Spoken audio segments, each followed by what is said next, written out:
다시 돌아온 당의 대포들 당대포 시작합니다. 꽝꽝 막 올라가는데요. 손수조 정책연구원 리더스 대표 이동학 전 더불어민주당 최고위원 함께합니다. 안녕하세요. 네, 안녕하세요. 당 대포시래요. 써야 됩니다. 어떻게 쏘는 겁니까? 상태를 위해서입니까? 아니 이거 예전에 네. 몇 년 전에 정청래 의원이 민주당 당대표 한번 나가겠다 하면서 썼던 표현이 당대포인데 아 그래요?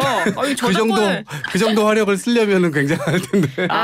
화력이 좀 분발해야 되겠습니다. 분발해 주십시오. 예. 오늘 이야기 나눠볼 텐데요. 총선 여파가 이어지고 있습니다. 우리 두 분께서는 이 총선 결과 이렇게 나오리라고 예상을 하셨습니까? 어떻게 손 대표님부터? 그러니까요. 우리 이동학 전 최고님하고 저 개표 방송도 안 그래도 같이 했었는데 둘 다 6시에 땡하고 개표 방송 보고 출구조사 보고 와 경악을 금치 못했습니다. 그래요? 사실 어쩌면은 이번 이제 22대 총선이 여권에게 많이 힘든 이제 선거다라는 건 예상을 했었어요. 그리고 뭐 한동훈 위원장께서 처음 이제 등판하셨을 때는 150석까지도 한번 해보자라고 야심차게 했었지만 점점 이제 후반부로 갈수록 하락세였잖아요. 그래서 어떻게 보면 내부적으로도 100석 언더까지 갈 수 있다 이런 위기감이 있었고 심지어 뭐 국민의힘 내부에서는 여론조사를 막판에 돌렸는데 너무 심각해서 이거 후보들한테도 못 준다. 뭐 이런 말까지 나올 정도로 굉장히 위기감이 있었는데 막상 이것을 현실로 받아보고 나니 너무나 이제 경악을 금치 못했던 거죠. 그래서 어느 정도는 예상은 했지만 굉장히 이제 충격적인 수치였다. 수치상으로는? 예. 저는 공개적으로는 한 170개 정도를 예측을 했고 비공개 자리에서는 오만해 보일까 봐 예측을 그렇게 못했는데 비공개 자리에서는 180개에서 190개 한다 이렇게 생각을 했었거든요. 야권 전체가. 170석은 좀 겸손하게 이야기하네요. 공개적으로는 그렇게 얘기할 수밖에 없었고. 이제 당대표에서는 공개적으로 이제 대포 있게 하시는 거 아닙니까? 대포 있게? 근데 이게 또 하나가 여기에서 또 이렇게 국민들이 판단한 게 민주당이 혹은 야권이 다 잘해서 또 이게 표를 주신 것이 아니기 때문에 그런 지점에서의 오만함 같은 것들은 좀 잘 컨트롤할 필요가 있겠다. 그리고 국민들께서 정확하게 이 판단을 해주신 것은 윤석열 정부 심판이라고 하는 것 그리고 민생이라고 하는 부분이 지금 너무 어려운 것이 기존 기조에 다 깔려 있었던 거였거든요. 그래서 이 부분을 어떻게 잡을지에 대한 기본적 이 프로세스를 갖고 야권이 좀 움직여야 되지 않을까 이렇게 생각합니다. 근데 참패라고 하셨는데 사실은 그 김준혁 후보 같은 경우에는요. 무효표가 4천여 표 이상 나왔어요. 그래서 민주당 내에서도 이건 무슨 신호가 있는 거 아니냐. 그리고 또 막판까지 뒤집히고 엎치락뒤치락해서 1,000표, 2,000표 차이 수도권은 많이 뒤집혔습니다. 이걸 국민의힘에서는 완전히 참패다 이렇게 평가하는 겁니까?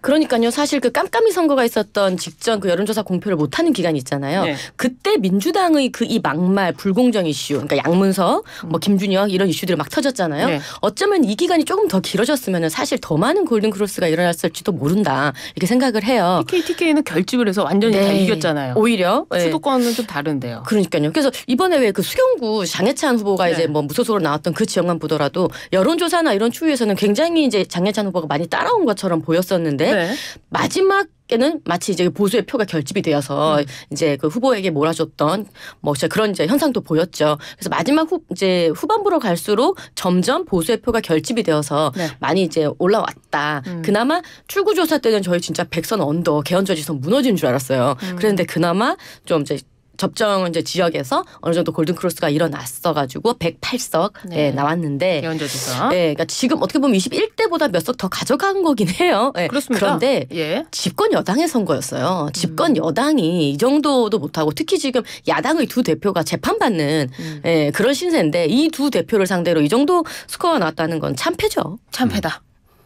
그러니까 상황이 비슷하다고 하더라도 의석수가 비슷하다고 하더라도 지난번 21대 때는 집권 여당에 일을 좀 제대로 해봐라라고 해서 몰아주는 선거였습니다. 근데 지금 이번에는 여당에게 몰아주지 않고 야당으로 몰아줬거든요. 그러니까 여소야대가 돼버리면서 사실상 대통령 스탑 지금까지 하던 행보나 이런 것들을 전부 다 전면 수정을 요구하고 있는 국민의 민심이라는 점에서 21대 총선과는 완전히 이제 다른 양상을 띠게 되는 거죠. 그렇군요. 알겠습니다. 어제 한동훈 위원장이 총선 결과에 대한 책임을 지고 비대위원장직에서 물러났습니다. 총선 결과에 대해서 당에서 잘못했다. 아니다. 이건 대통령의 책임이다. 어떻게 평가를 해야 될까요? 두 분 한 분씩 얘기해 주시죠. 공동의 책임이라고 생각을 합니다. 네. 한동훈 위원장께서는 한동훈의 이름으로 선거를 치르고 싶었던 것으로 보입니다. 하지만 국민들께서는 한동훈을 보기보다는 윤석열을 봤던 것 같고요. 네. 그래서 윤석열 정권은 어떤 심판 그런 것을 많이 원했었는데 당정 관계의 어떤 그런 분리라든지 거리두기라든지 대통령실과의 차별화를 한동훈 위원장에게 요구했었습니다. 하지만 뭐 초반에는 좀 그래 보이는 것 했죠. 뭐 개혁적인 그런 메시지도 있었고 대통령실과 달라 보이는 그런 게 있었는데 네. 뭐 서천 90도 폴더 사건이라든지 뭐 런종섭이라든지 대파 논란까지 이르기까지 모든 것이 대통령실 발이었어요. 그렇기 때문에 여론이 출렁였던 이런 지점들을 봤을 때는 한동훈 위원장 발이라기보다는 대통령실 발이 많았기 때문에 공동의 책임이라 봐야겠죠. 대통령실 발이 많았는데 공동의 책임이다. 이건 안 맞는 말 아닙니까? 왜냐하면 책임자는 책임자죠. 그것을 누가 책임자예요? 컨트롤하지 못한 건 한동훈 위원장이죠. 그럼 한동훈 위원장의 책임이다. 이렇게 조금 더 거리를 두고 좀 더 차별화를 하고 정말 한동훈 스타일대로 밀고 갔어야 되는데 저는 아쉽더라고요. 더 밀고 가셔도 되는데. 그럼 한동훈 책임이다. 예. 6대4 맞습니까? 저는 아니, 6대4 정도라고 보는데 6대4요? 대통령 6, 네. 한동훈 4 5대5로 하고 누가 온지 한번 물어볼까요? 6대4라고 보는데 네. 처음에 한동훈 비대위원장이 온다고 했을 때 사람들이 기대했어요. 네. 긁지 않은 복권이다. 뭐 이렇게 얘기를 하면서 사실상 그때 그 긁지 않은 복권이라는 표현 속에는 네. 대통령을 그래도 뭐 한 거의 십수년간 함께 해왔던 팀으로서 네. 할 말 못할 말을 다 할 수 있는 사이일 것이기 때문에 지금처럼 거의 국힘 의원들이 대부분 다 아무 말도 못하는 상황에서 한동훈 위원장이 그 말을 함으로써 대통령의 어떤 행보나 이런 것들을 좀 바꿀 수 있을 거다라는 기대감이 반영된 거였거든요. 네. 근데 지금 딱 지나고 보니까 이거 긁고 나니까 이거 꽉 나온 거예요. 그래서 지금 이런 상황에서 결국 한동훈 책임도 당연히 있는 것이고 그 모든 것들에 대한 이 기저에는 기본 대통령실에서 그리고 대통령이 바꾸지 않았던 그리고 당이 선거를 치르는데 그것에 대한 어떤 여지를 조금이라도 남겨줘야 당이 확장이라도 하는데 네. 오히려 대통령이 빗금을 딱 선을 쳐놓고 여기 넘어가면 죽어 이런 이 행태를 보이게 되면서 네. 진짜 죽을까봐 사람들이 그 선을 안 넘어간 겁니다. 그런 거예요? 그래가지고 네. 결국에는 이 상태가 지금 오게 된 거죠. 국민들로서는 굉장히 이러한 집권 여당 상태에서는 불행하다라고밖에 볼 수가 없는 상황이죠. 그래요. 이재명 대표가 그 공천 과정에서 보여준 그 비명 행사부터 시작해서 이런 평가들이 좀 있잖아요. 네네. 그거는 또 어떻게 평가합니까? 그러니까 뭐 그것도 완전하거나 완벽했다고 볼 수 없죠. 그리고 미스도 있었고요. 네. 그렇다고 보는데 지금 선거에서는 워낙 민심이 이 민생이라고 하는 이 부분에서 네. 워낙 마이너스 점수를 하고 있었고 또 기행들이 굉장히 많았잖아요. 여사에 대한 부분에 대해서 법치주의를 내세우면서도 그 법이 여사한테 적용이 또 되지 않고 네. 그러니까 아마 이런 것들이 서로가 동등하게 적용되는 선거 이 전에 어떤 그런 모습들이 보였었다라고 한다면 국민들께서도 평가의 어떤 여지는 또 달랐을 수도 있을 거라고 봐요. 근데 워낙에 이제 그런 부분들이 크다 보니까 심판 심리가 많이 작용된 것이 아닌가 싶습니다. 오히려 더 그렇게 됐다. 한동훈 비대위원장 책임이다 이렇게 손 대표 얘기하셨는데 그렇다면 홍준표 시장이나 중진들이 나섰다 이러면 좀 달라지는 겁니까? 선거 결과 달라집니까? 그러니까요. 그 대통령실과의 차별화 부분 중에서 이 부분도 있다고 생각을 해요. 근데 정부 여당인데 대통령실과 차별화를 하면 여당이 아니라 야당 되는 거 아니에요? 차별화를 한다고 해서 반대하라는 것은 아니죠. 그래서 기존의 대통령실에서 뭔가 부족했던 부분들을 조금 이렇게 다르게 다가가는 다른 접근 방법을 보여주는 뭐 소통을 더 잘한다든지 아니면은 아닌 부분에 대해서 아니다라고 시원하게 또 얘기해 줄 수 있는 국민들이 가려운 부분을 긁어줄 수 있는 이런 부분들을 이제 한동훈 위원장이 요청을 했던 것 같은데 우리 이동학 정책위가 뭐 긁어보니 꽝이다까지 표현을 하셨는데 꽝까지는 아니고요. 왜냐하면 뭐 런종섭 사태라든지 뭐 장해찬 후보 논란이라든지 이런 거 있을 때 치고 가기는 했잖아요. 이종석 사태죠. 예. 이종석 그 이제 사태를 이제 뭐 이렇게 희화화해서 그렇게 얘기를 했는데 그런 사건이 있을 때마다 한동훈 위원장께서는 최대한 그 부분을 해결하고 매듭을 짓고 가려고는 했었습니다. 그래서 그런 부분에 있어서 뭐 저는 그래서 6대4까지 보지는 한 5대5 정도다 이렇게 얘기를 했던 거고요. 그러니까 지금 이재명 대표, 조국 대표가 현 상황에서 재판을 받고 있는 그런 야당 대표지 않습니까? 근데 우리나라가 거대 양당 제도가 너무 공고하다 보니 윤석열 대통령의 심판이 고스란히 반사 이익으로서 지금 민주당에게 갔다고 생각을 해요.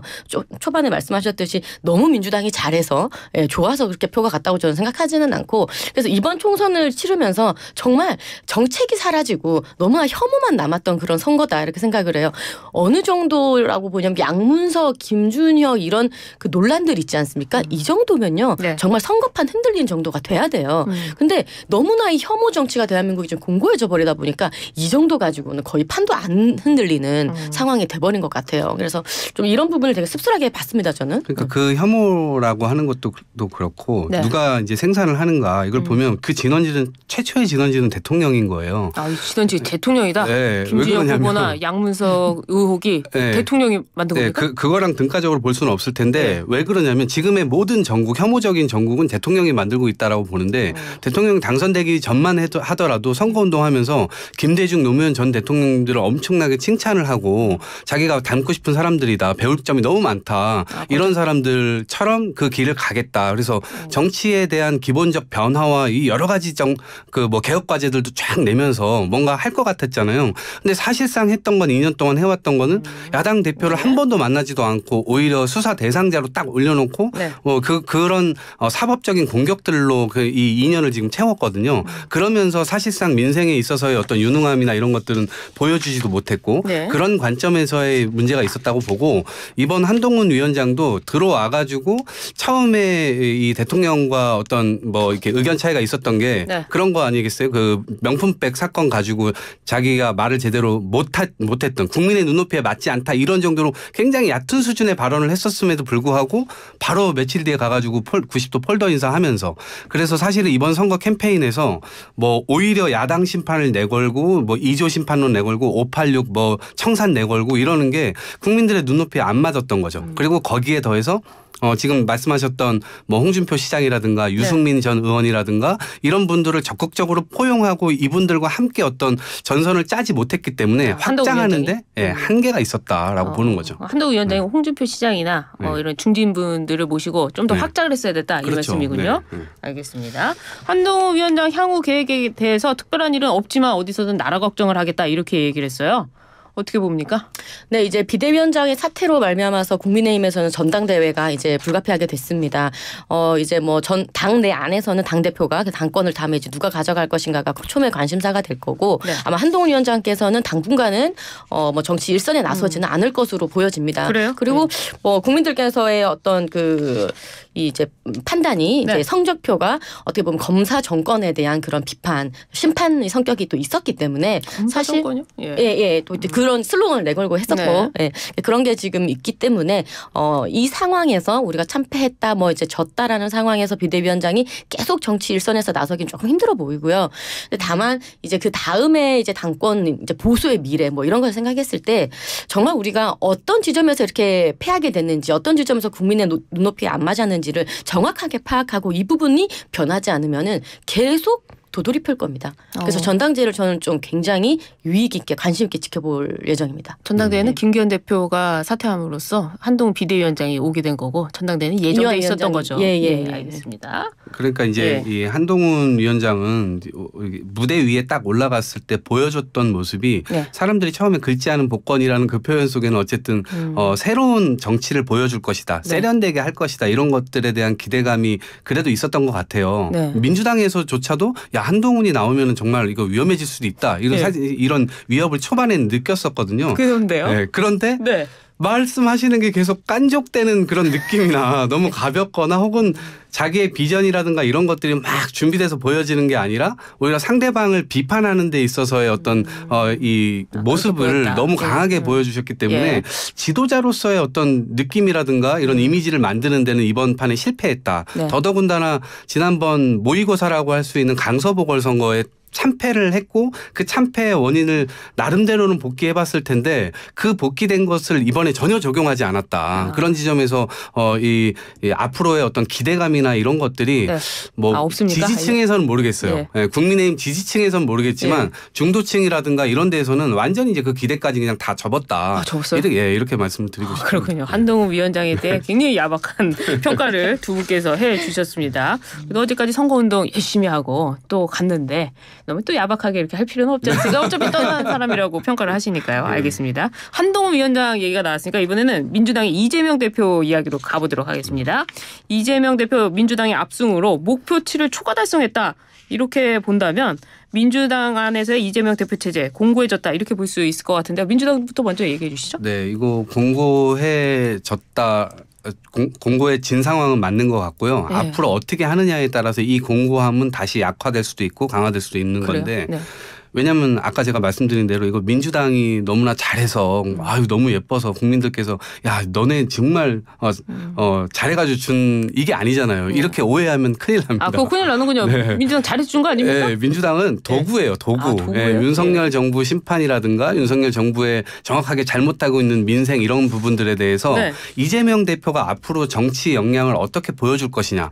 이 부분에 있어서는 저는 뭐 당장 해야 되는 일들이 산적해 있어요. 예를 들면 특검법 같은 것들도 있고 네. 이제 그런데 그런 건 다 정치적 접근이에요. 그래서 한 트랙에서는 그러한 김건희 여사 특별법이라든지 아니면 최수근 상병 특별법이라든지 이런 것들은 한 트랙에서 진행하되 네. 정말로 중요한 그 기저에 있었던 민생 진짜 민생 대책 이 부분에 대해서 지금 오히려 대통령도 저는 그런 마음을 좀 품어야 된다고 보는데 예. 민생 영수회담 같은 걸 당연히 열어야 된다라고 영수회담. 보고 예. 그럴 정도로 해서 야당이 진짜 손을 내밀고 야당은 혹시라도 대통령이 또 그런 손을 안 내밀 가능성이 전 크다고 보는데 네. 그렇다 하더라도 진짜로 그러면 민생 이 토론회 대통령이 총선 전에 뭐 20몇 차례 하고 다니셨는데 네. 진짜 그거를 다시 해가지고 과제를 정리해서 다음 국회 때 우선순위 좀 정해가지고 실제 지금의 이 위기를 어떻게 타개할 것인지에 대해서 거대 야당으로서 이 국회의 실권을 가진 사람으로서의 그런 비전을 좀 네. 보여줘야 된다. 그런 것들이 보여지지 않고 정치적인 또 싸움으로만 매몰이 되면 네. 국민들께서 가지고 있는 이 정치적 피로감 때문에 아마 그런 공고함은 좀 더 약해지지 않을까 이런 생각을 갖습니다. 이재명 대표 체제가 공고해지느냐 여쭤봤는데 대통령과 만나야 된다 결론이 나왔습니다. 네, 민생을 제대로 챙기지 못하면 그 공고함이 예. 약해지게 될 거라는 그럼 거죠. 민생을 안 챙기면 네. 이 체제가 무너질 수도 그렇죠. 있다. 정치적으로만 접근하면 안 근데 됩니다. 그 이제 민생을 챙긴다는 부분이 굉장히 애매한 것이 지금 왜 보면 애매해요? 조국 예. 대표 지금 바로 뭐라고 하고 있냐면 네. 윤석열 대통령이 거부권 행사했던 그 법안들 다시 다 지금 제출하겠다 얘기하고 있어요. 네. 그러니까 이 민생을 바라보는 입장 차이가 어차피 여야는 있는 겁니다. 네. 우리 입장에서는 뭐 우리라고 표현해서 죄송하지만 국민의힘 입장에서는 네. 전 우리가 아니죠. 예, 네. 거부권을 행사할 정도만큼 이 법안은 국회에서 올라와서는 안 되는 법안이라고 저는 생각을 해요. 네. 뭐 양국관리법이라든지 간호사법이라든지 조금 더 디테일하게 들어가서 이게 고쳐져야 되는 부분이 있다고 생각하는 것이거든요. 아, 그래요? 그래서 이 민생을 챙겨야 된다는 말 너무나 좋은 이제 어구긴 하지만 네. 그것이 이 바라보는 입장에서 굉장히 쉽지 않은 부분이다 말씀을 드리고 싶고 예. 이재명 대표 체제 이렇게까지 공고하게 만들 수 있나 싶죠. 사실 공천을요 이런 식으로까지 해도 되나 싶었어요. 비명 행사 아니 박용진 그 이제 후보 것만 봐도 두세 번을 그렇게 날려버리고 날린 게 아니라 경선 기회를 줬다는 건데요. 그러니까 아무도 국민들께서 그렇게 생각하지 그렇게 않고 생각 안 합니까? 예, 그러니까 비명 행사라는 말이 왜 나왔겠어요? 그러니까 너무나 자기 친명 위주의 공천이 있었던 것은 모든 국민이 지켜봤고 그것을 어그리해서 펴줬다고 저는 절대 생각하지 않아요. 그래서 어쨌든 이재명 대표 체제가 공고해진 것은 정말 확실합니다. 예, 유지됩니까? 확실한데 계속. 예. 그렇다고 해서 이재명 대표 사법 리스트가 없어지는 것은 아닙니다. 아니다. 조국 대표나 이재명 대표 두 분 다 지금 사법 리스트가 있는 것이고요. 네. 그리고 특히나 공직선거법 걸려 있잖아요. 100만 원 이상 나오면 이분 이제 피선거권도 박탈되는 겁니다. 예. 그렇게 되면 민주당은요. 그 한 4억인가 토해내야 되지 않나요? 아니요. 400억. 400억. 400억. 예. 정말 천문학적인 또 그런 사태가 있을 수도 있기 때문에 네. 굉장히 좀 지켜봐야 될 일이라 생각합니다. 결국 지켜봐야 되는군요. 네, 근데 저는 어쨌든 이게 지금 이번 그런 모든 것들은 다 반영됐다고 봐요. 이번 선거에서. 네. 당연히 성찰해 가면서 민주당이 좀 더 개선된 모습을 보여주기 위해서 노력해야 되지만 네. 실제로 이 민생이라고 하는 걸 굉장히 어렵게 만들면서 무능으로 일관했던 윤석열 정부의 심판 이게 정확한 것이기 때문에 그래요? 이 부분에 대한 이 부분 아까 제가 그래서 투 트랙으로 말씀드렸잖아요. 정치에만 매몰되면 안 된다. 정치는 한 트랙으로 가자. 네. 그래서 김건희 특별법, 최상병 특검법 당연히 이거는 당연히 해야 되는 것이고 투 트랙에서 민생이라고 하는 걸 아주 주요하게 챙기지 않으면 이 공고함은 옅어질 수 있다 이렇게 봤다고 말씀드립니다. 여기까지 하도록 하고요. 네. 이재명 대표 체제가 사실은 조국 대표 때문에 흔들릴 수도 있다 이렇게 평가되는 부분들이 있는데요. 조국 대표가 이재명 대표 그 대선 가도에 있어서 조국 대표가 어떻게 걸림돌이 되는 겁니까? 아니면은 조국 대표가 더 대선 주자로 먼저 나오게 되는 겁니까? 정말 재미있는 관전 포인트 같아요. 그래요? 조국 대표 선거 전에 절대 합당 안 한다 그랬었어요. 안 했어요. 예, 합당 안 한다 그랬었고 근데 지금 꽤 많은 의석수를 가지게 됐고 아마 교섭단체 구성하기 위해서 어쩌면 민주당 의원 빼오기를 이제 할 수 있어요.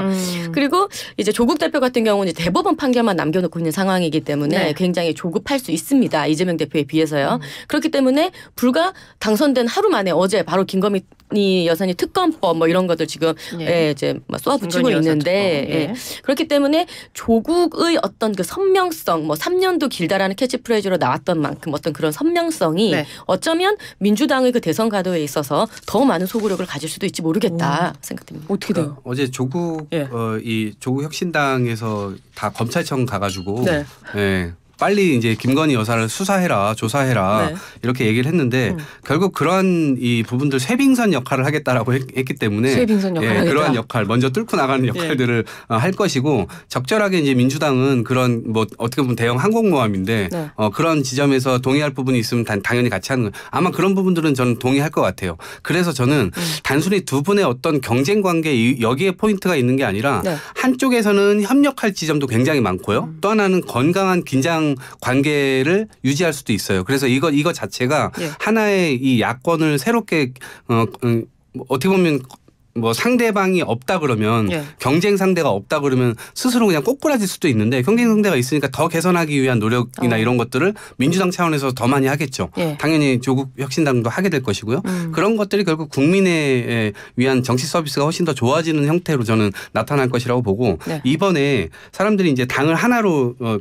비례 연합이라는 형태로 민주당이 이제 이번 그 비례대표를 했잖아요. 예. 근데 결국은 이건 연합 정치를 일단 시동을 건 것이거든요. 아주 협소하게 작게 이렇게 했지만 예. 결국은 앞으로 대한민국 정치는 연합 정치, 그다음에 협치 이러한 부분으로 이제 나아가야 되는 기본적 선을 갖고 있기 때문에 이재명 대표가 아마 그 지점에서 조국 혁신당과의 관계도 잘 설정해 나가지 않을까 싶습니다. 네. 그래요. 굉장히 그 라이벌 관계라고 보는데 잘 설정할 것 같다. 근데 이재명 대표의 그 사법 리스크도 있지만요. 조국 대표의 사법 리스크 지금 상고심 사건 재판부가 결정이 됐습니다. 대법원에서 확정 판결을 하면요. 의원직도 상실하고 일단 실형이기 때문에 그 다녀와야 될 표현이 그렇습니다만 하여튼 실형 선고를 받으면 그렇게 해야 되는데 이거 어떻게 보세요? 앞으로의 예상? 그러니까요. 공교롭게도 그 조국 대표의 이제 그 배우자신 정경심의 저 교수에게 이제 4년을 징역 4년을 선고했던 그 대법관이 이번에 이제 배당이 됐더라고요. 네. 그래서 어쩌면은 뭐 조국 대표의 뭐 회피 신청이라든지 회피나 뭐 이런 것들이 나올 것이다 이렇게 전망을 하고 있던데요. 네. 사실 사법 리스크가 있는 대표가 이끄는 당에 표를 주신 것이 이번 선거였어요. 어떻게 보면 국민들께서 그럼에도 불구하고 표를 주셨던 것이기 때문에 그것에 내포하고 있는 의미가 무엇일 것인지를 민주당이든 국민의힘이든 잘 파악하여서 앞으로 나아가는 것이 굉장히 중요합니다. 그래서 저는 그만큼이나 국민의힘이 처절하게 변하지 않으면 안 된다고 계속 강조를 드리는 것이고요. 민주당 역시 그러니까요. 곧 다녀오시게 됩니다. 만약에 실형이 나면요. 그렇게 됐을 때 또 어떻게 이제 이 야권에 그것을 재정비할 것인지 제가 그걸 좀 중요하지 않습니까? 말씀드릴게요. 이게 지금 그 근저에 그 모든 게 반영돼 있다고 얘기했는데 표를 조국 혁신당에 줄 때는 저 사람이 감옥에 갈 수도 있다라는 걸 전제하에 이 사람들이 표를 주신 거예요. 거의 800만 명인가 600만 명인가 이 정도가 표를 받으셨던데 꽤 많이 받은 건데 네.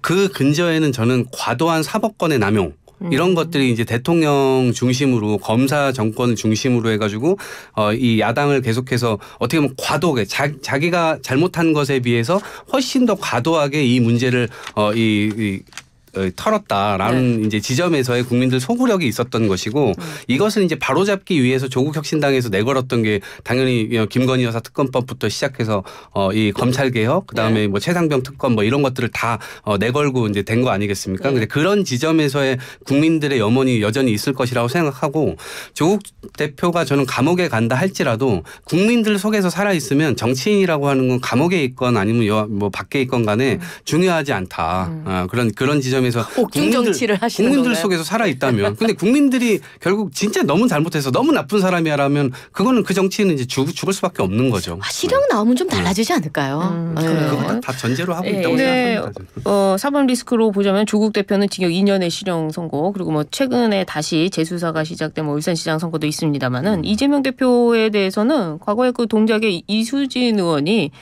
자기가 판결만 살펴보니까 징역 50년이다 해가지고 오히려 리스크가 더 길다고 평가해서 얘기한 겁니다. 그 진짜 제가 한 게 아니고 네, 그런 부분이 있어요. 그러면은 리스크가 오히려 조국 대표가 더 짧지 않습니까? 네, 좀 급하죠 더. 예. 근데 또 이재명 근데 이게 뭐 경중을 따지자면 이건 경중은 법정에서 따져야 되겠지만 이재명 대표가 더 잘못했냐 뭐 조국 대표가 잘못했냐 따지긴 웃기지만 이재명 대표 지금 서울지법에서만 3개의 재판이 지금 이어지고 있지 않습니까? 네, 그렇기 때문에 뭐 시간은 조금 더 조국 대표에 비해서 좀 더 길겠지만 있지만 여러 건이 지금 걸려 있고 그 일들이 굉장히 지금 오랜 기간 동안 굉장히 무겁게 다뤄져 있기 때문에 이재명 대표 또한 이 사법 리스크에서 절대 자유롭지는 않을 겁니다. 저는 대선과도 조국 영향이 대표의 있어요. 예. 경우는 조국 대표의 경우는 확정된다 하더라도 저는 감옥 갔다가 나와서도 여전히 또 다른 정치 일정을 할 수 있다라고 생각해요. 2년 갔다 때문에. 와서도. 예. 근데 이재명 대표도 마찬가지인데 선거법 위반의 경우 이거 증언자만 지금 60명이래요. 그냥 50명은 이미 했고 10명 정도가 남아 있대요. 네네. 이것도 이제 진행이 돼야 되는데 예. 아까 말씀드린 대로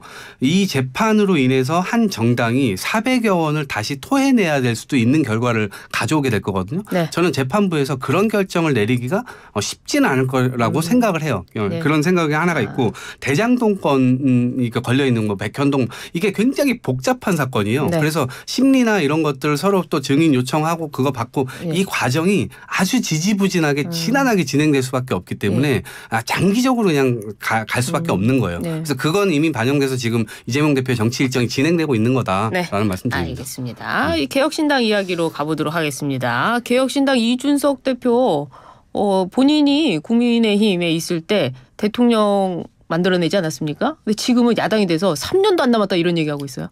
굉장히 아이러니하죠. 본인이 네. 뽑아달라 했던 그 대통령의 네. 그 반대를 지금 하고 있는 꼴이 돼버렸죠. 근데 이준석 대표의 그 결정과 그거에 대한 것은 존중은 합니다만 존중하시는 저랑은 견해가 좀 많이 다르긴 해요. 네. 사실 정치인문 동기라 가지고 여러 가지 대화도 해보고 네. 했었지만 최근에는 많은 이제 생각이 다른데 네, 많이 다르군요. 예. 생각이 많이 다른데 많이 달라요. 글쎄요, 이준석 대표 탄핵 얘기를 한다는 것 자체가 어떻습니까? 그러니까 이렇게 정치인이 자신의 정치 길을 걸어갈 때 그래도 본인의 이제 그 발자취에 대한 책임은 이제 져야 되는 것이라고 저는 최소한이라고 생각을 하는데 본인이 만들어온 대통령에 대해서 본인이 반대하면서 그 반사 이익으로 당선됐다는 것은 굉장히 좀 모순적이다. 아니 근데 그건 어떻게 너무 보세요? 일방적인 얘기신 것 같아요. 그래요? 예, 예. 제가 이제 지켜보는 입장에서는 어떻습니까? 정말 윤석열 대통령이 어쨌든 내쳐버린 거 아닙니까? 멀쩡히 하고 있는 당대표 이제 3개월 임기밖에 안 남겨두고 있었는데 네. 굳이 그거를 못 참고 그냥 어쨌든 쳐낸 거예요. 그리고 쳐냈어요? 계속 예. 쳐낸 거죠. 그리고 쳐냈고 그런 지점에서 그러니까 그 뒤에 김기현 대표마저도 역시 임기가 남아 있었는데 쳐내고 계속 이런 상황이 사퇴했죠, 반복됐던 본인이. 거잖아요. 이준석 대표는 탈당했고 김기현 대표는 사퇴했죠. 그렇죠. 본인이. 이제 어쨌든 못 살게 이제 굴었던 건데 계속 이제 그 방식을 했기 때문에 지금 이번에 이준석 대표가 당선된 그 지점이 전 굉장히 드라마틱했다고 보는데 그 불가능한 일이었는데 그래요? 이거 가능으로 만들었다. 동탄에서 본인이 거길 네. 찍었잖아요. 그러니까요. 찍어서 간 거는 네. 당선이 가능성이 있으니까 간 거 아닙니까? 근데 애초부터? 예. 그렇게 또 보실 수도 있는데 네. 전 지켜보는 입장에서 전 절대 안 됐을 거라고 봤거든요. 그래요? 노원보다도요? 가능하지 않을 거라고 봤고 왜냐하면 20% 넘게 차이 나던 이 선거전을 완전히 잡고 지금 몇천 표 차로 이겼는데 네. 이 부분에서 결국 국민들께서 그 동탄 지역 주민들이지만 네. 그분들께서 이준석을 살려주신 어떤 그 의미가 있을 거라고 봐요. 그게 전 대통령실에서 굉장히 무겁게 판단해야 된다. 왜냐하면 이준석 대표가 있을 때는 그래도 연합을 해가지고 국민의힘이 민주당 입장에서는 굉장히 위협적인 상황이었어요. 어쨌든 세대 포위론이지 뭐 이런 여러 가지 장치들을 걸면서 예. 우리들의 캠페인을 굉장히 무력화시키는 그런 상황이었어요. 근데 민주당의 지금은 캠페인을. 예. 국민의힘이 전혀 위협적이지 않은 상황까지 온 거예요. 이준석이 빠져서요. 자기네 연대체를 계속 이제 이게 네. 뜯어내면서 네. 스스로 고립되고 있는 상황이라고 보여지거든요. 네. 그러니까 그런 측면에서 봤을 때는 네. 어쨌든 이준석 대표가 이제 어쨌든 탈당을 하면서 양두구육했다, 미안하다, 국민들께 죄송하다 이 말씀을 눈물을 흘리면서 했는데 이 지점에서 어쨌든 이준석 대표의 지금 하고 있는 대통령의 어떤 업무나 이런 것들 다 정상화시키기 위한 어떤 노력이라고 보고 그래요. 본인이 저질렀던 것들 다시 책임져라. 책임을 지고 있는 책임져라. 상황이라고 보죠. 그 비판 자체가. 그렇군요. 네. 화성 거기는 공영훈 후보가 편법 증여 논란이 있었기 때문이죠. 당의 대포들을 모셔놓고 오늘 이야기 나눠봤습니다. 오늘 여기까지 하도록 하겠습니다. 감사합니다. 감사합니다. 고맙습니다.